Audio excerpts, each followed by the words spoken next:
Il y a 4 milliards d'années, il n'y avait rien à manger sur Terre. Alors comment nos ancêtres ont fait pour survivre? Eh ben ils ont trouvé le moyen de manger l'air. À l'époque, comme sur Mars, notre atmosphère était remplie de dioxyde de carbone, le fameux gaz à effet de serre. Mais ça tombait plutôt bien parce qu'ils s'étaient spécialisés dans sa consommation. Leur mode de fonctionnement était très simple. Ces cellules primitives attendaient que les molécules de CO2 leur tombent dessus, elles les séparaient de leur atome de carbone et elles rejetaient l'oxygène dans l'atmosphère.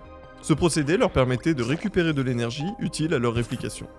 Mais il y a eu un problème. Ces cellules se sont tellement reproduites à l'infini qu'ajoutées à ça 2 milliards d'années, et elles ont fini par consommer la quasi-totalité du CO2 présent dans l'atmosphère. Ça déclenchera la toute première pénurie, qui aura pour conséquence d'engendrer la toute première extinction de masse sur Terre.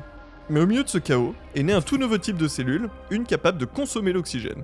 Cette nouvelle compétence lui permet à son tour de se reproduire en masse, mais de manière encore plus efficiente. Et c'est d'elle dont descend la totalité des grandes espèces vivantes qu'on connaît aujourd'hui. Des plantes aux humains en passant par les poissons. Et toutes et tous continuent à consommer de l'oxygène pour générer de l'énergie.